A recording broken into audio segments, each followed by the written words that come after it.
What happens when the man who left you for a perfect life is forced to watch you live a life beyond his wildest dreams? This isn't just a story about heartbreak. It's about the brutal, beautiful, and often shocking way the universe settles its debts. It's the story of Marie Cutrona, a woman cast aside for not being ambitious enough, and how she found herself in the arms of a man so powerful his shadow eclipsed everything her ex-husband ever hoped to be. We're going to follow a twisted path of jealousy obsession, and the moment a scorned ex-wife didn't just get revenge, she became the one thing her replacement could never be genuinely happy. Stick with me, because you are about to hear how one woman's quiet dignity became the loudest sound in the room, shattering a picture-perfect facade and exposing the ugly truth hiding behind it. The divorce decree had felt like a death certificate for a life she once thought was hers. But the true funeral, the final shovelful of dirt on the coffin of her past, arrived via a blindingly bright Instagram post. It was a photo of her ex-husband, Liam Sterling, on one knee on a picturesque cliffside in Positano.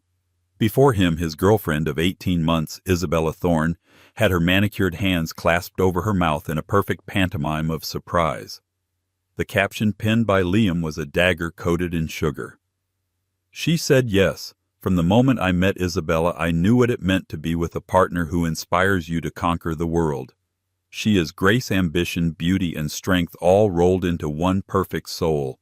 I can't wait to build our empire together. This is what life is supposed to feel like. Every word was a carefully chosen missile aimed directly at her heart. Ambition. Conquer the world. Empire. These were the words he had used against her in their final soul-crushing arguments. He had called her complacent. He said she was content with their small life, while he was destined for more. Their life hadn't felt small to her. It had felt warm, full of inside jokes, lazy Sunday mornings, and the quiet comfort of knowing someone's rhythm as well as your own. She had supported his career in finance, hosting dinner parties for his bosses, and proofreading his presentations until her eyes burned. She put her own passion, illustrative design, on the back burner, telling herself there would be time for it later after he made partner.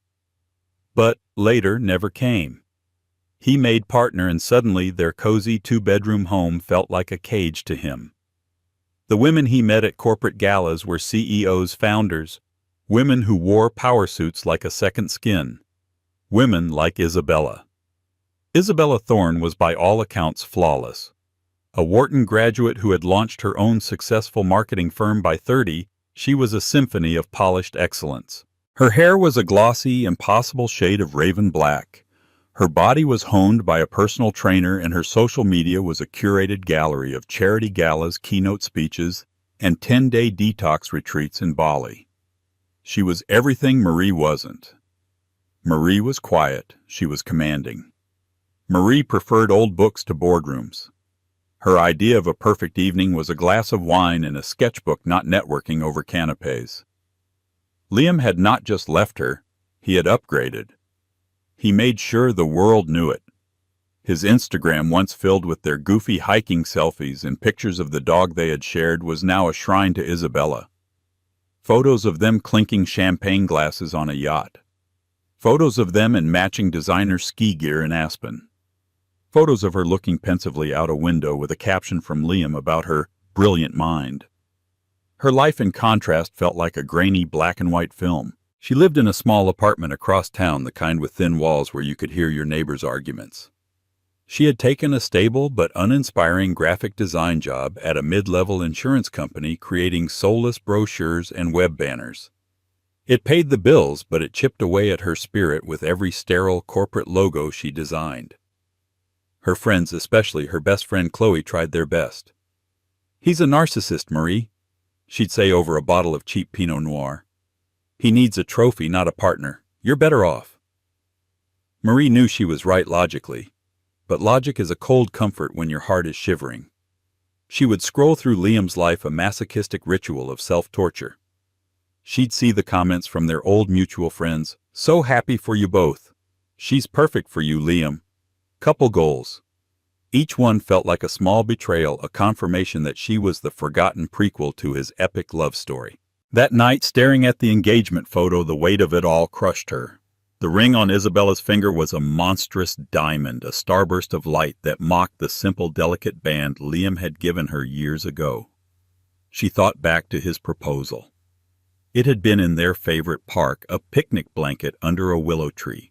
It had been simple, private, and she had thought perfect. Now it felt cheap, inadequate.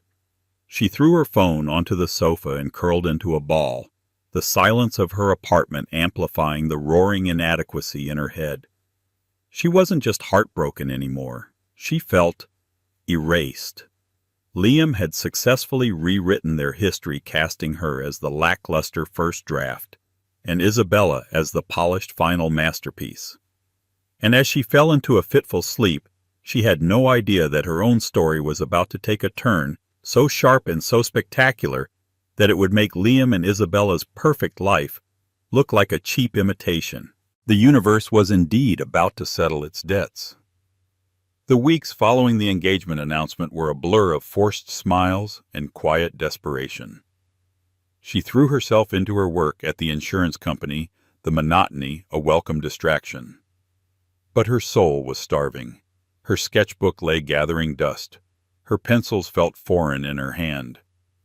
The creative spark that had once been her defining feature was now a pilot light flickering precariously close to extinguishing.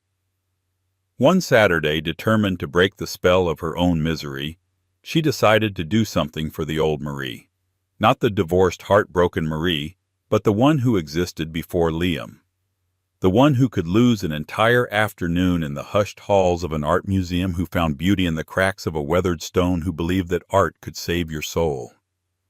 She went to the Atherton, a grand old public library in the city's historic district, a place she hadn't visited in years. It was a cathedral of knowledge with soaring vaulted ceilings, the warm, comforting scent of aging paper and sunbeams that slanted through the towering, arched windows, illuminating dancing dust motes. She found a secluded carrel in the fine arts section, surrounded by heavy tomes on Renaissance painters and modern sculptors. For the first time in a long time, she opened her sketchbook. Her hand felt stiff, her lines uncertain. She started sketching the ornate carvings on the wooden bookshelf opposite her.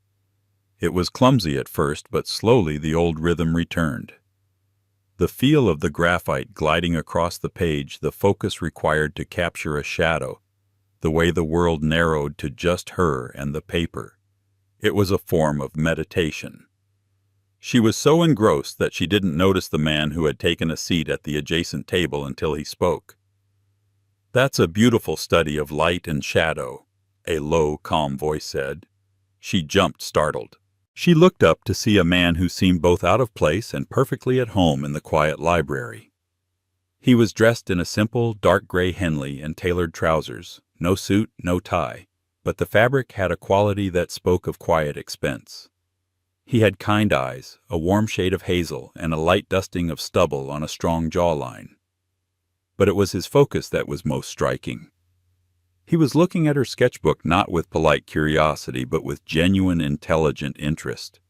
Embarrassed, she instinctively moved to close the book. "Oh, it's just a doodle. I'm a bit out of practice." "Please don't," he said, holding up a hand. "I'm sorry for startling you. I didn't mean to intrude.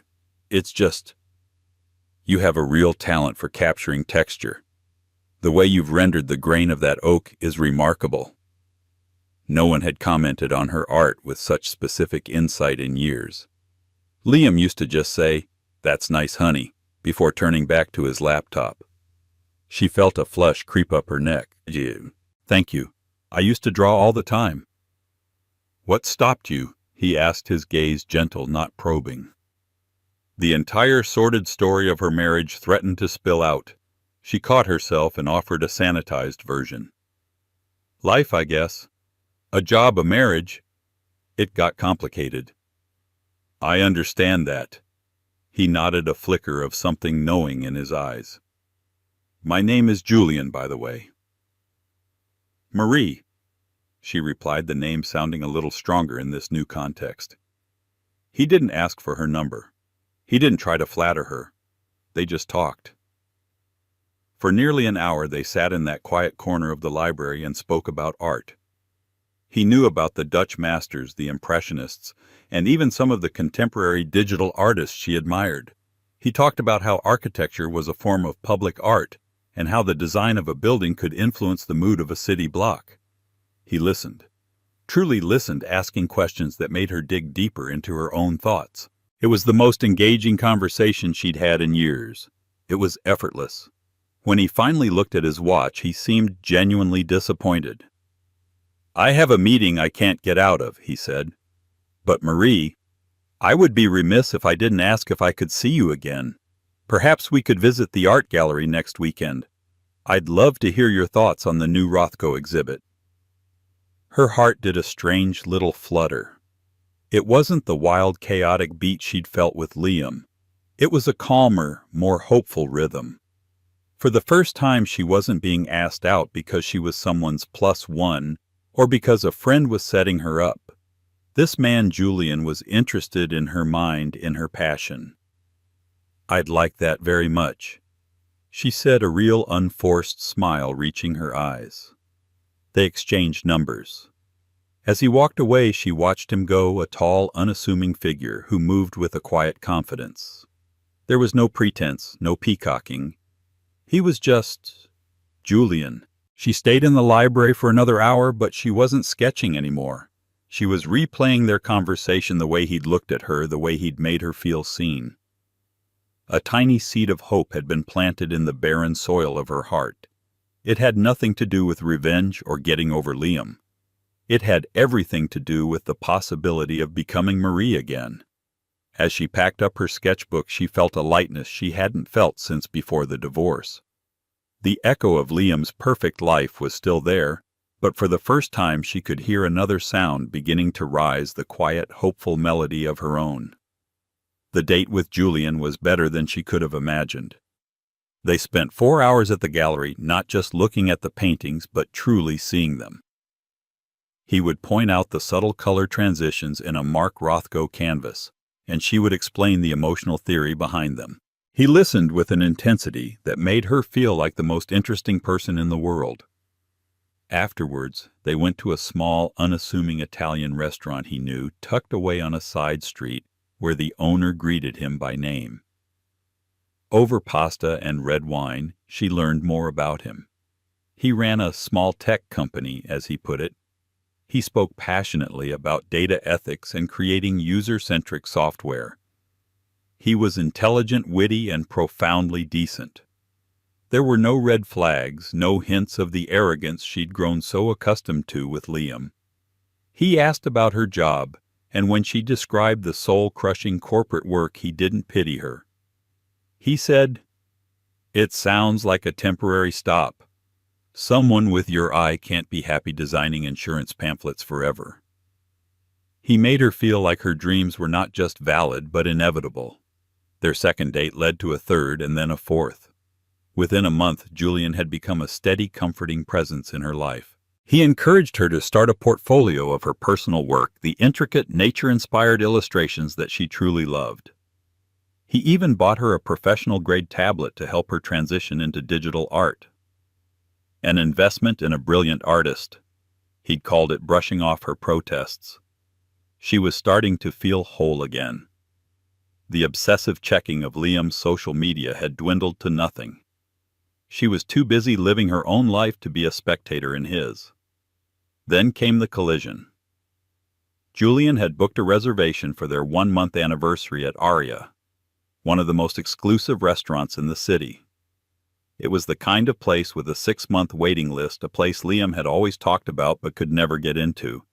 She felt a pang of nervousness as she dressed, choosing a simple but elegant emerald green dress.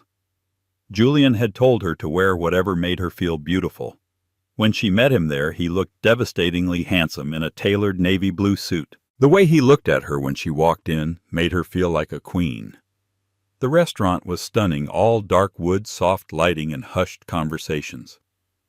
They were led to a discreet corner booth. They were halfway through their appetizers, laughing about a story from his college days, when she felt a sudden chill. She glanced up, and her blood ran cold. Standing by the host stand, waiting to be seated, were Liam and Isabella. Of course. This was exactly the kind of place they would be. It was a stage, and they were the lead actors in their grand performance of success. Isabella was wearing a stark white dress that looked like it was sculpted onto her body, a stark contrast to her softer green. She held her head high, surveying the room with an air of ownership. Liam stood beside her, his hand possessively on the small of her back, a smug look on his face. For a moment she wanted to slide under the table. The old insecurities came rushing back, a tidal wave of inadequacy. Her stomach twisted. Julian must have sensed the change in her instantly.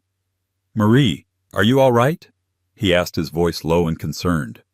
She couldn't speak. She could only nod numbly towards the entrance. He followed her gaze. He looked at Liam and Isabella, then back at her. His expression was unreadable, but his hand found hers across the table, his thumb stroking her knuckles reassuringly. Then Liam's eyes swept the room and locked with hers. His smug smile faltered, replaced by a flicker of pure shock. It was followed by confusion, and then something else. Something she couldn't quite decipher. Annoyance? Curiosity. He saw her then, his eyes slid to Julian, taking in his expensive suit and the effortless confidence with which he occupied this space. Isabella noticed Liam's distraction and followed his line of sight. Her perfectly sculpted eyebrows rose a fraction of an inch. A cool, dismissive smile played on her lips as she looked Marie up and down, her gaze lingering for a moment on her dress, which suddenly felt cheap and unsophisticated. They were seated across the room, but in a direct line of sight. The dinner, which had been so warm and intimate, was now charged with an unbearable tension. She could feel their eyes on them. She tried to focus on Julian, on his voice, but she was hyper-aware of every move they made. After a few minutes, Liam did something she never would have expected. He stood up and started walking towards their table. "Don't let him ruin our evening," Julian said softly, his grip on her hand tightening slightly. "You have nothing to prove to him." Liam arrived at their table, a practiced, charming smile plastered on his face. "Marie, fancy seeing you here. The world is a small place." "Liam?" she said, her voice tight. His eyes flicked to Julian, an unspoken challenge in them. "You must be Marie's new friend." He said the word friend, dripping with condescension. Julian stood up, a gesture of polite respect that somehow also asserted his dominance. He was a few inches taller than Liam, his presence calmer, but infinitely more formidable. "I'm Julian Croft. It's a pleasure." He offered a hand. Liam shook it, his grip a little too firm. "Liam Sterling. I'm Marie's ex-husband." He said it as if it were a title, a claim of ownership. Isabella had now glided over to join him, a vision of icy perfection. "Darling, don't bother them," she said, her voice like honey laced with arsenic. She gave Marie a saccharine smile. "It's so good to see you out and about, Marie. We were worried about you." The insinuation was clear, the poor pathetic ex-wife finally managing to crawl out of her lonely apartment. The rage that simmered inside her was so hot it was almost dizzying. Before she could say anything, Julian spoke, his tone even and cool. "That's very thoughtful of you, but as you can see, she's doing wonderfully." He looked at her, his eyes full of warmth and pride, a stark contrast to the pitying glances she was receiving from the other two. The interaction lasted less than a minute, but it felt like an eternity. They finally retreated to their table, but the damage was done. Her appetite was gone. She felt exposed, judged, and thrown right back into the box Liam had built for her. She looked at Julian, her eyes stinging with unshed tears. "I'm so sorry, Julian. This is ruined." He shook his head, his expression firm. "Absolutely not. They don't have that power, Marie. Look at me." She met his gaze. "You are the most captivating woman in this room. They are the past. I am your present. Let's not give them another second of our time." He signaled for the waiter, ordered a bottle of their finest champagne, and proceeded to tell her a funny, self-deprecating story about his first failed business venture. He didn't mention Liam or Isabella again. He slowly, masterfully pulled her back from the brink, rebuilding the intimate world they had shattered. But as they left the restaurant hours later, she saw them watching them go. Isabella's face was a mask of polite indifference, but she saw the flicker of something sharp and venomous in her eyes. Liam just looked confused, as if he was seeing a puzzle he couldn't solve. The perfect narrative he had built for his life suddenly had an unexpected variable, and he clearly didn't know what to make of it. The incident at Aria left a strange aftertaste. On one hand, it was humiliating. On the other, Julian's unwavering support had solidified something between them. He hadn't flinched. He had shielded her. It was a kind of partnership she had craved with Liam but never truly received. A few weeks later, Julian approached her with a hesitant look in his eye. "I have a favor to ask, and please feel free to say no," he began.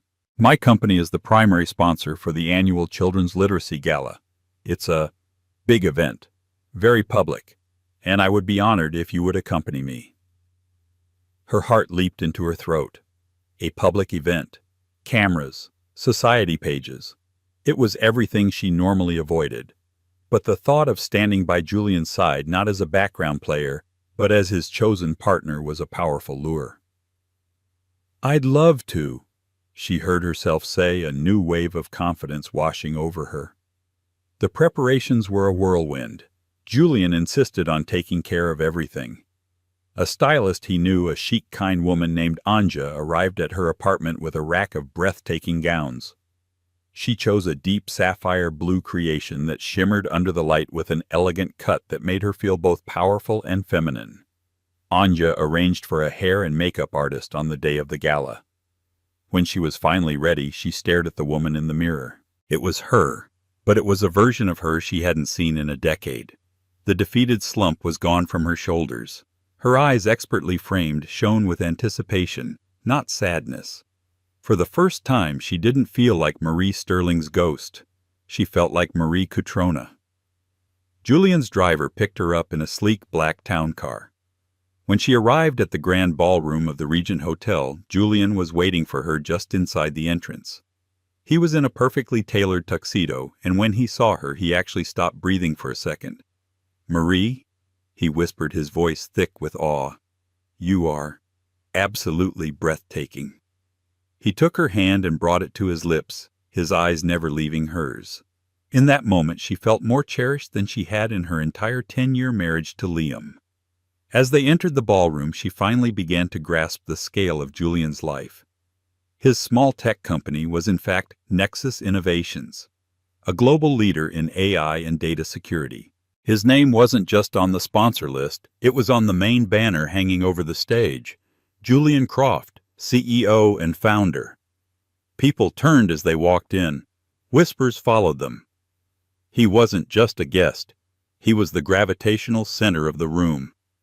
Mayors, senators, and rival tech billionaires came over to shake his hand, and he introduced her to each of them with quiet pride.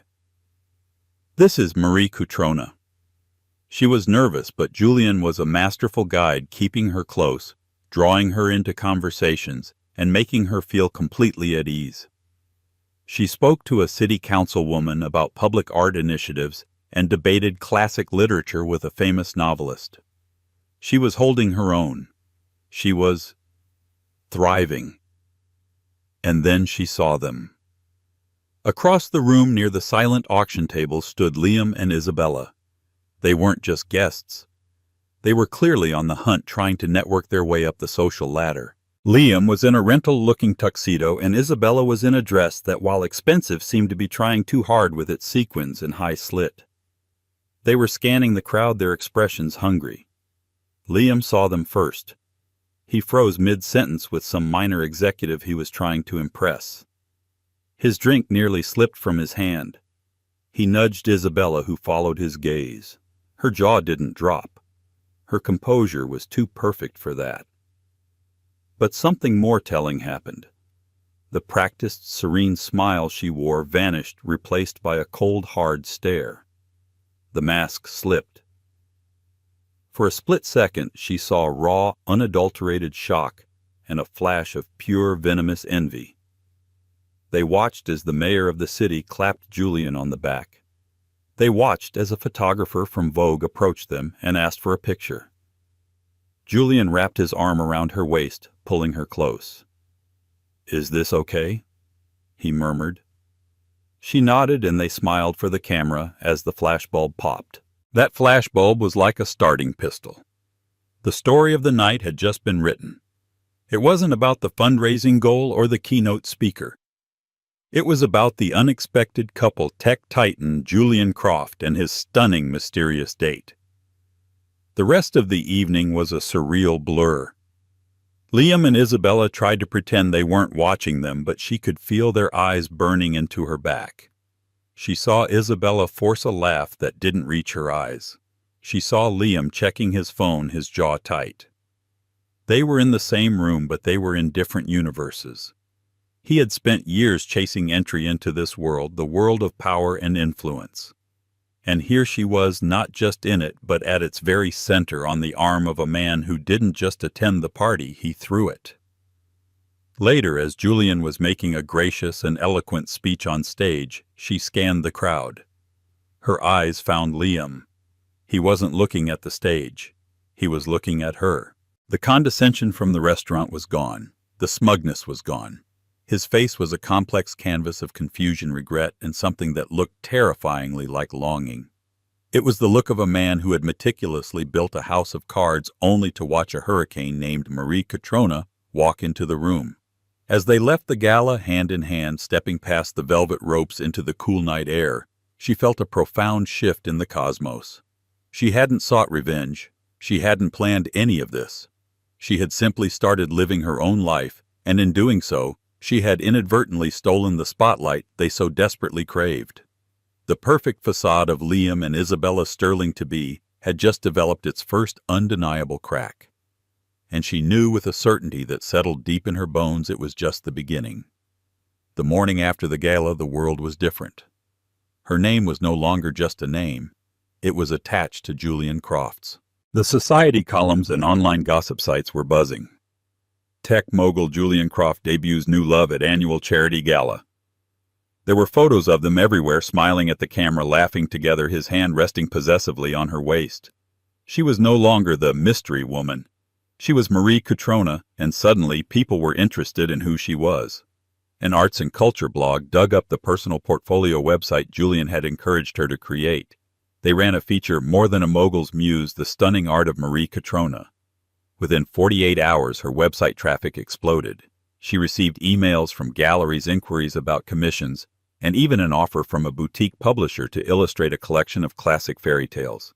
It was a dizzying, terrifying, and exhilarating avalanche of opportunity. Julian was her anchor through it all. "I told you they'd see it," he said, his smile genuine and proud. "This is all you, Marie, your talent. I just opened a door. You're the one flying through it." He helped her navigate the offers, connecting her with a lawyer and an agent to ensure she was making smart decisions. With his guidance, she didn't just feel like an artist. She felt like a business owner. She quit her job at the insurance company, a moment of liberation so sweet it brought tears to her eyes. While her world was expanding, Liam and Isabella's was visibly shrinking. The first call from Liam came 3 days after the gala. She was sketching at her kitchen table, the morning sun streaming in, when his name flashed on her screen. She almost didn't answer, but a morbid curiosity won. "Marie," his voice was strained. "Hi, Liam." I saw the articles, all the photos," he stammered. "Croft, Julian Croft, the CEO of Nexus. How do you even know him?" There was an accusatory tone in his voice, as if she had somehow cheated. "We met," she said simply, offering no details. "This is insane," he continued, his voice rising. "You have to be careful, Marie. A guy like that, they live in a different world. They use people. He's probably just with you for the novelty of it. The quiet, artsy type. It's a cliché." The audacity of his concern was breathtaking. He wasn't worried about her. He was trying to tear down what she had to make himself feel better. I appreciate your sudden concern for my welfare, Liam. But I'm fine, she said, her voice cold. I have to go. I'm working on a commission. She hung up before he could respond, her hand trembling slightly, not with fear, but with rage. He couldn't stand it. He couldn't stand that she had found happiness, and not just any happiness, but a life that dwarfed the one he was so proud of. Isabella's reaction was more public, and in a way more pathetic. Her Instagram went into overdrive. She posted a relentless stream of content celebrating her and Liam's perfect love. A long gushing post about their wedding planning with the hashtag Sterling Empire. A series of professionally shot photos of them laughing on a sailboat captioned, "Find someone who is your anchor in any storm." It was all so performative, so desperate. She was shouting into the void, trying to convince the world and perhaps herself that her prize was still the best one. The comments on her posts started to change. Where there used to be fawning praise, there were now subtle jabs. Almost as glamorous as the literacy gala, one person wrote under a photo of their engagement party. Liam's ex is dating Julian Croft, you know. Another commented. She would delete them, but more would pop up.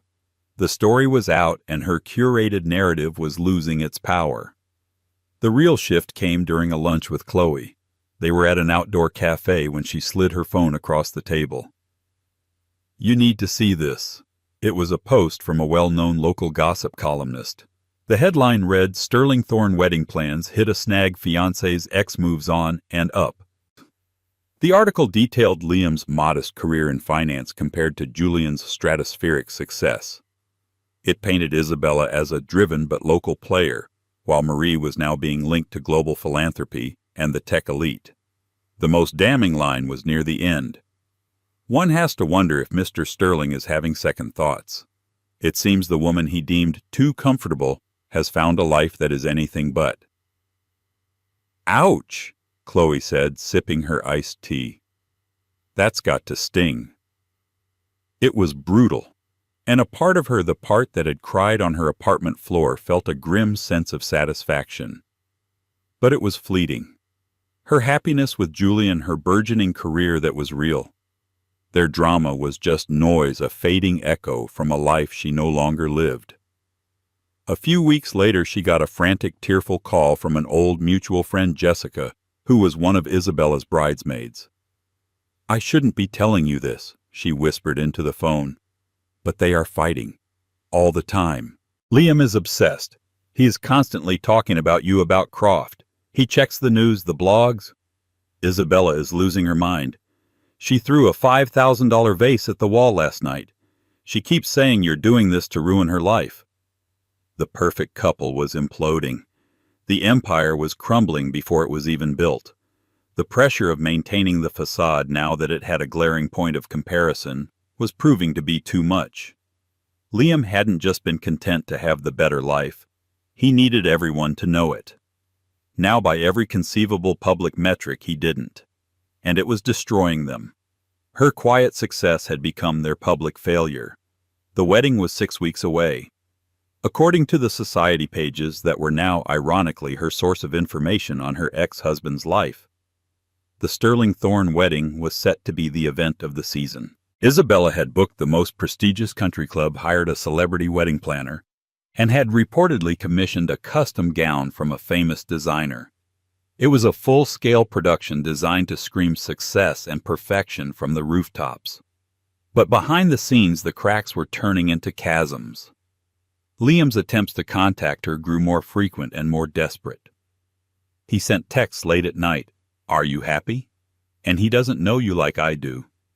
She ignored them all, blocking his number after he sent a rambling, wine-fueled email reminiscing about their simple, real life together. Her life with Julian was anything but simple, yet it was more real than anything she'd known. They traveled. He took her to a conference in Kyoto where they spent their free time exploring ancient temples. They spent a weekend at his quiet modern cabin by a lake where they talked for hours, and she filled a sketchbook with drawings of the landscape. He celebrated every one of her successes. When she signed the contract to illustrate the fairy tale collection, he opened a bottle of vintage Dom Perignon and toasted to the brilliant Marie Cutrona, who is finally showing the world what I saw in the library that day. He never once asked about Liam. He never made her feel like she had baggage. He simply loved her for who she was right now. Then one rainy Tuesday afternoon, her doorman buzzed. "Mr. Cutrona is here to see you." "I'm sorry, who?" "He says he's your brother, Mr. Sterling." Her blood turned to ice. Liam. He had lied to get past security. "Do not let him up," she said, her voice shaking with anger. "He's already on his way up, Ms. Cutrona. He rushed past me." A moment later, there was a frantic pounding on her apartment door. "Marie, please, we need to talk, just for 5 minutes." Her heart hammered against her ribs. She thought about calling security, about calling Julian. But another part of her, a part that needed closure, wanted to face this head on. She took a deep breath, straightened her spine, and opened the door. He looked terrible. His usually perfect hair was disheveled. There were dark circles under his eyes, and his expensive suit was rumpled. The smug confidence was gone, replaced by a raw, wild-eyed desperation. "What do you want, Liam?" she asked, her voice as steady as she could make it, blocking the doorway with her body. I needed to see you," he said, his eyes scanning her apartment, which was now filled with art supplies, proofs for her book, and a beautiful bouquet of lilies Julian had sent that morning. "This whole thing, it's a sham." "I'm not sure what you're talking about." "This," he gestured wildly.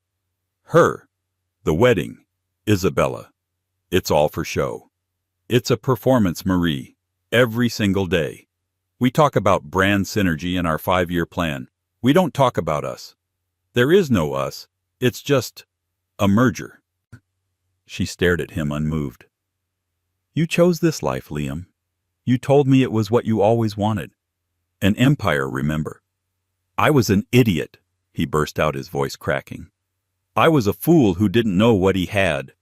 I had a real life with you, a real partnership. I threw it away for this, for a woman who checks her stock portfolio before she kisses me good morning, a woman who is more concerned with the guest list than with me." He took a step closer, his eyes pleading. "I made a mistake, Marie, a terrible, life-ruining mistake. She isn't perfect.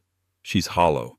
And seeing you happy, successful, seeing you with him, it just made me realize what I lost." It was the confession she had once dreamed of hearing, the ultimate validation. But hearing it now, she felt nothing but a profound, weary pity. He hadn't come here because he loved her. He had come here because his new toy was broken, and her new life made his look cheap.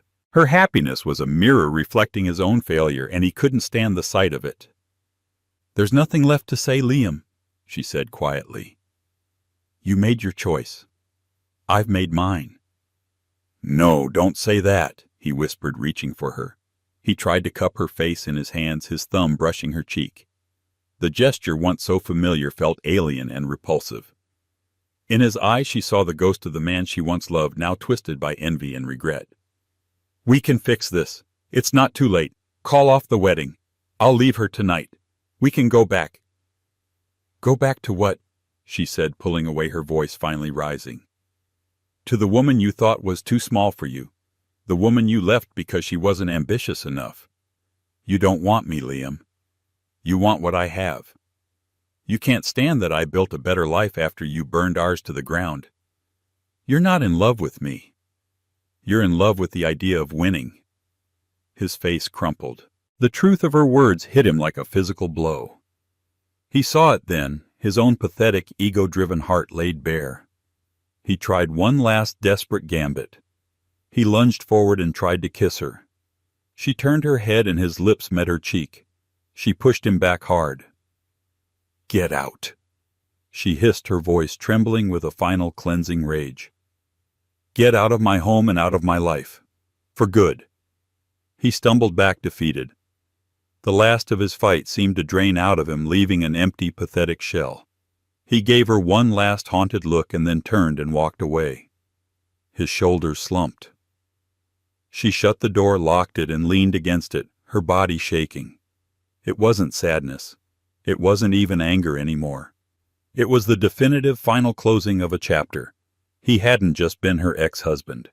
He had been a ghost haunting her every step, and she had finally decisively exorcised him. The last cord had been cut. She was completely and utterly free. The day of Liam and Isabella's wedding arrived on the wings of a brilliantly sunny, crisp autumn Saturday. It was the kind of day photographers dream of, where the light is golden and the sky is an impossible cloudless blue. Her phone, which she'd intentionally left on the kitchen counter, buzzed with a relentless rhythm. She knew without looking that it was the digital world announcing the nuptials. Curiosity, that old familiar ghost, finally beckoned her over. Her social media feeds were an inescapable shrine to the Sterling Thorn union. A prominent lifestyle magazine granted exclusive access was flooding the internet with a meticulously curated play-by-play. The first image was a drone shot of the Oak Ridge Country Club, its manicured lawns sprawling like a green carpet, the grand white clubhouse looking like a modern-day palace. Then came the detail shots, a towering ice sculpture of their intertwined initials, L and I, already beginning to weep in the sun. The 10-tier wedding cake, a monument of white fondant and sugar flowers, close-ups of the calligraphed menus and the champagne flutes, each etched with the wedding date. And then there was Isabella. A series of photos showed her in her custom gown, a severe architectural creation that was more of a statement than a celebration. She looked flawless, her raven hair pulled back into a chignon so tight it seemed painful, her makeup a mask of perfection. But in every photograph, even the ones where she was smiling, her eyes held a brittle, high-stakes tension. She was a CEO closing the most important deal of her life. Finally, a photo of the happy couple moments after the ceremony. They stood under a massive arch of white roses, Liam in his bespoke tuxedo, Isabella holding his arm. They were smiling for the camera, a perfectly composed portrait of success. But she saw what the camera tried to hide. She saw the faint, tight line of Liam's jaw, the way his smile didn't quite reach his eyes. He looked less like a groom and more like a man who had just signed a contract with punishingly high terms. They were a picture of perfection, but the picture was hollow. There was no joy in it, only the grim satisfaction of an objective achieved. A strange sort of peace settled over her as she set the phone back down. There was no sting of jealousy, no pang of regret. There was only the quiet, clinical observation of a life she had so thoroughly and gratefully escaped. Just then the doorbell rang. It was Julian, dressed not in a suit but in comfortable jeans and a soft cashmere sweater, his kind eyes crinkling at the corners when he smiled at her. "Ready for an adventure?" he asked. He didn't know the date's significance to her past, and she felt a surge of gratitude for that. To him it was just a beautiful Saturday, a day for them. He led her not to his sleek town car, but to a beautifully restored vintage Land Rover, its forest green paint gleaming in the sun. As they drove, leaving the city and its digital noise in the rearview mirror, a tangible sense of relief washed over her. The further they went, the more the concrete towers gave way to rolling hills painted in the fiery colors of fall. They didn't listen to the radio. They just talked about her book illustrations, about a funny problem his programmers were trying to solve, about the simple, profound joy of a perfect cup of coffee. It was effortless. It was real. 2 hours later, they pulled up to the trailhead of a path she knew by heart. It was where he had taken her for their first real date outside the city, a quiet, winding trail that he loved. They'd hiked for miles that day, talking about everything and nothing, and she had felt the first true thaw of the ice that had encased her heart for so long. Now they began the ascent again, their steps falling into an easy, familiar rhythm. The air was clean and scented with pine and damp earth, a world away from the cloying perfume of 1,000 white roses. They walked mostly in a comfortable silence, their hands intertwined. His thumb stroked the back of her hand, a small, constant reassurance. This was their ceremony, their sacred space. When they finally reached the lookout point, the view stole her breath just as it had the first time.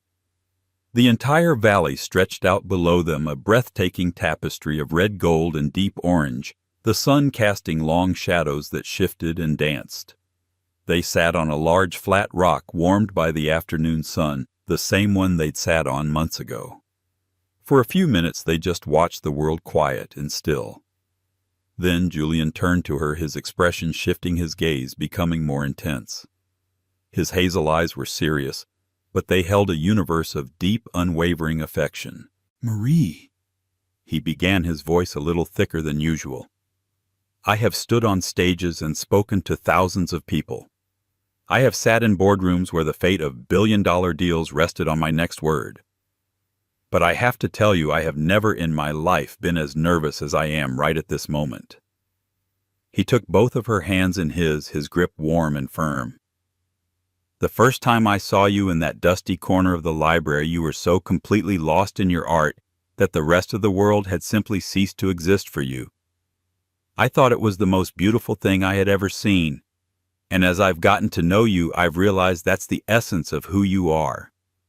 You see the truth and the beauty in things, and you have this incredible gift for capturing it.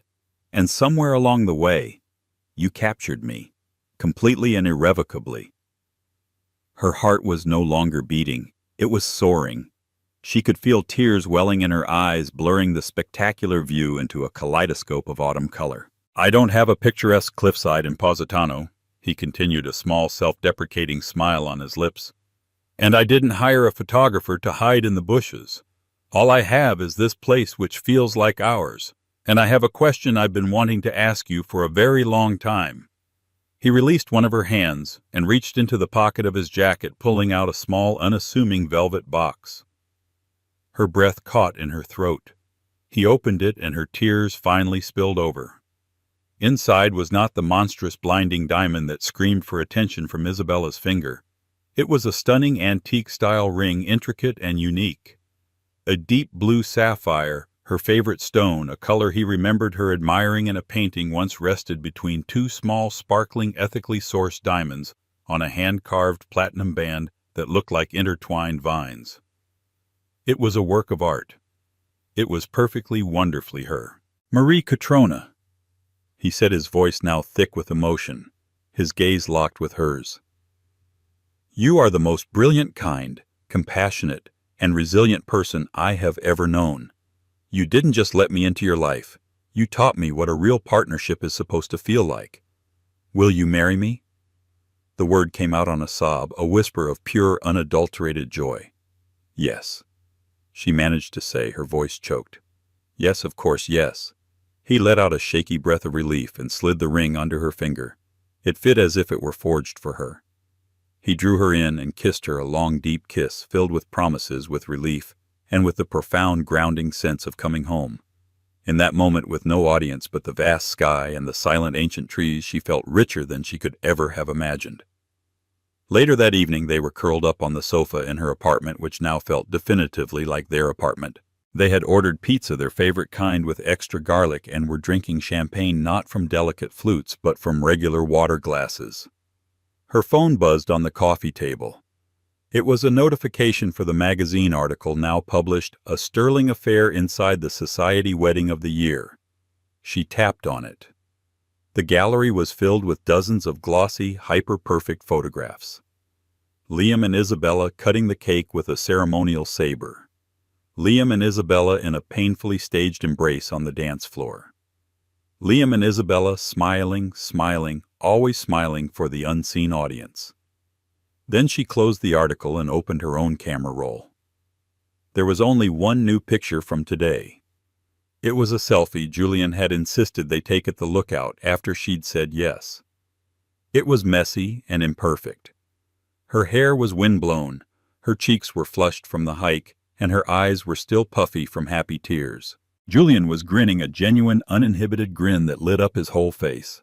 And there on her hand, which rested on his chest, her beautiful, unique sapphire ring caught the afternoon light. She looked at their gallery of sterile perfection, then back at their single, blurry, joyful image. The contrast was so stark, it was almost laughable. Liam had chased his empire, and he had finally gotten it a wedding that was a media event, a wife who was a strategic partner, a life that was a performance. It was a victory measured in headlines and guest lists. She had simply turned her back on all of that and chased her own quiet happiness. And in doing so, she had found a kingdom. Her victory wasn't loud. It wasn't about revenge or stealing a spotlight. It was the quiet, profound, and undeniable truth that settled in her soul as she leaned her head on her future husband's shoulder. Some people spend their entire lives building a beautiful facade for the world to admire, while the lucky ones get to build a real messy, breathtaking life hidden in plain sight. And so Marie's story isn't really about an ex-wife stealing the spotlight. It's about a woman who stopped looking at the spotlight altogether and created her own light so bright and so authentic that others couldn't help but be drawn to it. It teaches us a powerful lesson. Your value is never determined by the person who leaves you. True success isn't about proving your worth to someone from your past. It's about building a future where they no longer matter. Marie's journey from a heartbroken ghost in her own life to the architect of a beautiful new one is a testament to the power of self-worth and the idea that the best revenge is and always will be a life well lived. What did you think of Marie's incredible transformation? Have you ever seen someone's life take a turn that left everyone speechless? Let me know your thoughts in the comments below.